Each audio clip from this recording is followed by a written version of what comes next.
अस्सलाम वालेकुम। आज जो हम टॉपिक डिस्कस करने जा रहे हैं वो है शिमला डेपुटेशन। शिमला डेपुटेशन में हम फर्स्ट देखेंगे इसका introduction, then as usual background, then formation of Shimla deputation, then charter of demands कि क्या था शिमला डेपुटेशन की डिमांड्स, क्या थी मुस्लिम्स की, लॉर्ड मिंटो का रिस्पॉन्स क्या था इस डिमांड्स पर, और इम्पोर्टेंस देखेंगे शिमला डेपुटेशन की in the history, and then at the end we will discuss about the conclusion of Shimla deputation कि क्या रिजल्ट हुआ इस डेपुटेशन का। फर्स्ट है इंट्रोडक्शन।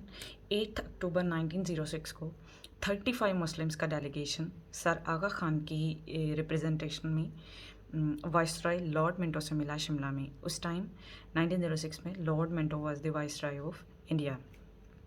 अब वाइसराय कौन होता है? वाइसराय एक तरह से रिप्रेजेंटेटिव था ब्रिटिश गवर्नमेंट का इन इंडिया। जो सेक्रेटरी ऑफ स्टेट जो ब्रिटिश में मौजूद था उसको सारी रिपोर्ट्स कन्वर्ट करता था, कन्वे करता था फ्रॉम सब कॉन्टिनेंट।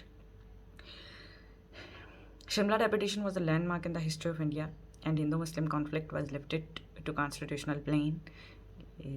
कॉन्स्टिट्यूशन मीन्स जो एक्ट पेश हुए, इंडियन एक्ट, जैसे हमने पीछे इंडियन एक्ट 1892 को डिस्कस किया, इसी तरह से नेक्स्ट जो डिमांड्स रखी मुस्लिम्स ने वो हम देखेंगे नेक्स्ट क्या डिमांड्स थी और किस तरह से उनको कॉन्स्टिट्यूशनली टैकल किया गया। It paved the way of formation of All India Muslim League. Shimla deputation ही था जिसकी वजह से फिर मुस्लिम्स की नुमाइंदा जमात ऑल इंडिया मुस्लिम लीग बनी।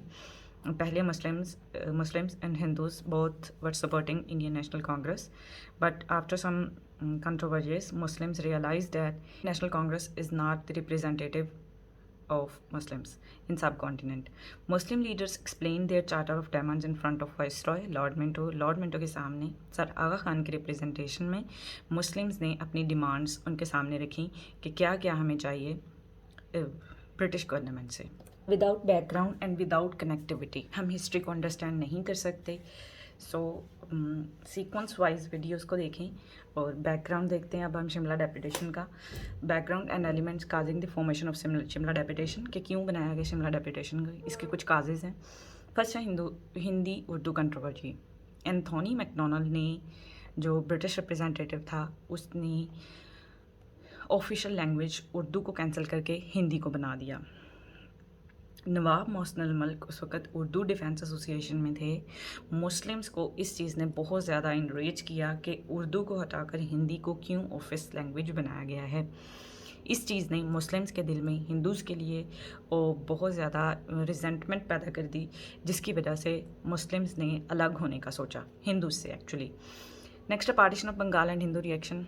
लास्ट वीडियो में ही हमने पार्टीशन ऑफ बंगाल को डिस्कस किया था और इसमें देखा हमने कि किस तरह से 1906 में पार्टीशन ऑफ बंगाल हुआ और किस तरह से हिंदूज़ ने कितना बुरा रिस्पांस दिया स्वदेशी मूवमेंट की फॉर्म में, और ब्रिटिशर्स को किस तरह से ब्लैकमेल किया कि उन्होंने फिर पार्टीशन को कैंसिल कर दिया। एक और चीज़ ने मुस्लिम्स के दिल में हिंदूज़ के लिए रिजेंटमेंट पैदा की। नेक्स्ट है हिंदूज अग्रेसिव एटीट्यूड। नेक्स्ट है कांग्रेस सेपरेट इलेक्टोरेट ऑन 20 जुलाई 1906 को जॉन मॉर्ले जो सेक्रेटरी ऑफ स्टेट था। लास्ट वीडियोस में भी हमने कई दफ़ा बात की है कि सेक्रेटरी ऑफ स्टेट ब्रिटिश में रहता था और वाइसराय सब कॉन्टिनेंट में, और सब कॉन्टिनेंट में जो वाइसराय था secretary of state British parliament का काउंसिल ऑफ मिनिस्टर था, जो सारी की सारी डिटेल्स को ब्रिटिश और सब कॉन्टिनेंट से वाइसराय सारी डिटेल्स को सेक्रेटरी ऑफ स्टेट को कन्वे करता था, and then secretary of state British parliament में इसको डिस्कस करता था।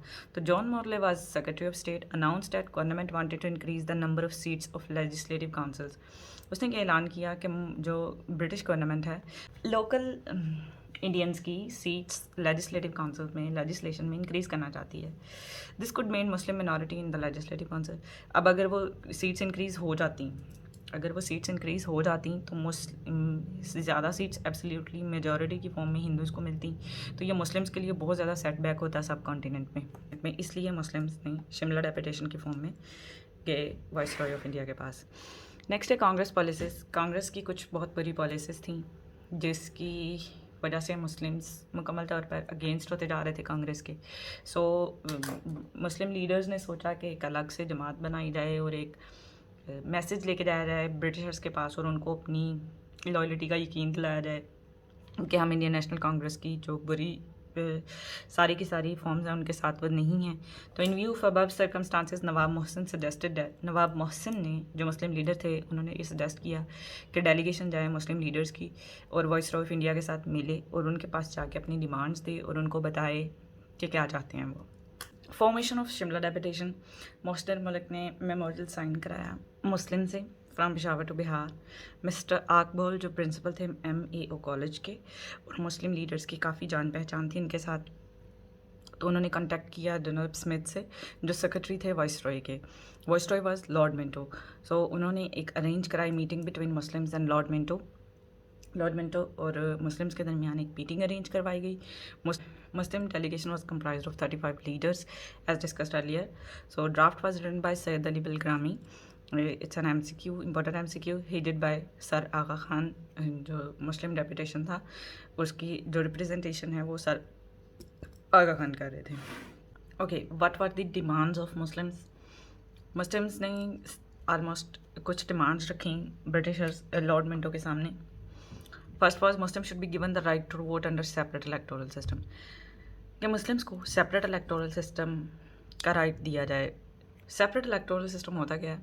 जब किसी एरिया में कोई मिनॉरिटी होती है और उनको ये डर होता है कि वो जॉइंट सिस्टम के साथ यानी मेजॉरिटी के साथ मिलकर इलेक्शन कभी भी नहीं जीत सकते अगर उनके साथ मिल जाए, बिकॉज अब हिंदूज थे ज़्यादा तादाद में सब कॉन्टिनेंट में और Muslims were in less quantity, Muslims were minority. So वो कभी भी नहीं जीत सकते थे हिंदूज के होते हुए वहाँ पर। सो मुस्लिम्स ने अपने रूल को स्ट्रेंथन करने के लिए और मुस्लिम्स की वेलफेयर के लिए सेपरेट इलेक्टोरल सिस्टम का डिमांड किया ब्रिटिशर से कि हमें सेपरेट इलेक्टोरल सिस्टम दिया जाए जहाँ पर मिनॉरिटी को जस्ट मिनॉरिटी के वोटिंग के थ्रू जो है वो आगे लेके आया जाए। Second was electoral system instead of nomination system, जैसे हमने इंडियन एक्ट में डिस्कस किया था कि वाइसरॉय नॉमिनेट करता था लेजिस्लेटिव काउंसिल के मेंबर्स को, बट मुस्लिम्स ने ये डिमांड रखी कि इलेक्टोरल सिस्टम इंट्रोड्यूस कराया जाए सब कॉन्टिनेंट में। Muslims should be given representation according to the population. और थर्ड जो डिमांड थी वो ये थी कि मुस्लिम्स को रिप्रेजेंटेशन दी जाए अकॉर्डिंग टू द पॉपुलेशन, कि उनके पॉपुलेशन के अकॉर्डिंग रिप्रेजेंटेशन दी जाए। फिर जब सेपरेट इलेक्टोरल सिस्टम होगा तो पॉपुलेशन के अकॉर्डिंग मुस्लिम्स अपनी सेपरेट सीट्स के थ्रू लेजिस्लेशन में आ सकेंगे। रिप्रेजेंटेशन इन वाइसरॉयज एग्जीक्यूटिव, अब जैसे हमने 1892 के एक्ट में डिस्कशन की थी कि एग्जीक्यूटिव में किसी भी तरह से रिप्रेजेंटेशन नहीं थी लोकल इंडियंस की, नेटिव इंडियंस की। सो मुस्लिम्स ने डिमांड रखी कि एग्जीक्यूटिव में भी, वाइसरॉय की एग्जीक्यूटिव में भी रिप्रेजेंटेशन दी जाए। Seat should be reserved in senate and syndicate and various universities, और रिजर्व होनी चाहिए सीट सेनेट में, अपर हाउस में, और यूनिवर्सिटीज़ के थ्रू भी आनी चाहिए काफ़ी सारे लोगों को लेजिस्लेटिव काउंसिल में। Financial help for Muslim university, और मुस्लिम्स की यूनिवर्सिटी बनाने के लिए उनको फिनेंशियली हेल्प किया जाए। Seventh demand was due share in gazetted and non gazetted cadres and should appointed as जजेस and supreme and high court, कि हाई कोर्ट और सुप्रीम कोर्ट में भी मुस्लिम्स को अपॉइंट किया जाना चाहिए। और मुकम्मल तौर पर जैसे हिंदूज़ का शेयर है गजेटेड और नॉन गजेटेड कैडर्स में, इसी तरह से मुस्लिम्स का भी होना चाहिए। अब हम ये डिस्कस करेंगे कि लॉर्ड मिंटो ने इन डिमांड्स पर क्या रिस्पॉन्स दिया। He give patient hearing to the demands and expresses feelings by agreeing with the principles of separate electorate. उसको सेपरेट इलेक्टोरेट का सिस्टम पसंद आया। Actually separate electorate was new thing for Britishers, क्योंकि British में तो completely सिर्फ Christians ही थे, तो मिनॉरिटी और मेजॉरिटी का कोई सीन ही नहीं था। तो सेपरेट इलेक्टोरेट ये एक डिमांड थी मुस्लिम्स की जो ब्रिटिश के लिए एक न्यू चीज़ थी, और उनको ये चीज़ पसंद आई लॉर्ड मिंटो को। He assured the deputation that he would do all what was possible to meet the demands. उसने ये अश्योर किया डेपुटेशन को, उस वक़्त वफद को, कि वो हर तरह से कोशिश करेगा कि मुस्लिम्स की डिमांड्स को मान लिया जाए। अब हिंदूज़ का क्या रिस्पॉन्स था इसको लेके? Hindus did their best to malign this Shimla deputation by alleging that it was engineered by the British government to create resistance to all activities of Indian National Congress. अब ये सब कुछ Indian National Congress के against था, because अब representation Muslims की आने वाली थी ऑल इंडिया मुस्लिम लीग की फॉर्म में। तो सो इंडियन नेशनल कांग्रेस को देख रहे थे कि मुस्लिम सारे इंडियन नेशनल कांग्रेस की पॉलिसीज़ के अगेंस्ट आ रहे हैं, तो वो ब्रिटिश के अगेंस्ट हो गए कि क्यों उन्होंने मुस्लिम्स की बात सुनी है। इस शिमला डेपुटेशन की क्या इंपॉर्टेंस है और क्या रिजल्ट हुए उसके, किस तरह से शिमला डेपुटेशन को मान लिया गया।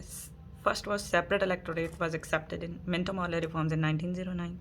1909 में मिंटो-मॉर्ले रिफॉर्म्स जो एक न्यू एक्ट था, जैसे इंडियन एक्ट 1892, इसी तरह से इंडियन एक्ट 1909 था जिसको मिंटो-मॉर्ले रिफॉर्म्स भी कहा जाता है। उसमें सेपरेट इलेक्टोरेट दे दिया गया मुस्लिम्स को। यूनिटी अमंग मुस्लिम्स इंक्रीज़ हुई, पॉलिटिकल पार्टिसिपेशन, जब मुस्लिम्स की डिमांड को माना गया तो बहुत ज़्यादा एक खुशी पैदा हुई मुस्लिम्स के अंदर और उनकी हौसला अफजाई हुई और पॉलिटिकल पार्टिसिपेशन भी बढ़ी। Basis for creation of All India Muslim League, Shimla deputation was the basic reason of All India Muslim League. Muslims appointed as जजेस, मुस्लिम्स को जजेस के तौर पर भी अपॉइंट किया गया, जैसे डिमांड में लिखा था। गवर्नमेंट जॉब्स भी फिक्स की गई in proportion to the Muslim population, यानी काफ़ी हद तक मुस्लिम्स की डिमांड को माना गया जो शिमला डेपुटेशन में उन्होंने प्रेजेंट की थी। अच्छा, कंक्लूजन लास्ट है। Conclusion, after the deputation Muslim leader decided to continue the spirit of Muslim coordination and cooperation in the political field. अब पहले जिस तरह से मुस्लिम्स इतना पॉलिटिक्स में इतना पार्टिसिपेट नहीं कर रहे थे, जैसे सर सैयद अहमद ख़ान ने भी वार ऑफ इंडिपेंडेंस के बाद मुस्लिम्स को मना किया था कि अभी वो एजुकेशन लें, पार्टिसिपेट ना करें, तो बहुत ज़्यादा सर सैयद अहमद ख़ान ने एजुकेशन पे बहुत ज़्यादा जोर दिया। उसकी वजह से काफ़ी हद तक मुस्लिम्स अब पॉलिटिक्स में पार्टिसिपेट करने के काबिल हो गए थे। तो मुस्लिम लीडर्स ने ये डिसाइड किया कि वो कंटिन्यू रखेंगे कोऑर्डिनेशन और कोऑपरेशन मुस्लिम्स की। नवाब मोहसिन अल मल्क wrote to Sir Aga Khan, the deputation which went to Shimla should be kept alive and I suggest that committee should be appointed for representation. Okay, the leaders who took part in Mohammedan Educational Conference at Dhaka in December 1906 founded All India Muslim League, और तभी उन्होंने मुसलमानों की representative जमात All India Muslim league को found कर लिया, जिसने next Muslims के लिए, हमारी आज़ादी के लिए 1947 के लिए एक्चुअल राह ऑल इंडिया मुस्लिम लीग ने ही हमवार की। नेक्स्ट वीडियो हम ऑल इंडिया मुस्लिम लीग के बारे में उसमें बात करेंगे।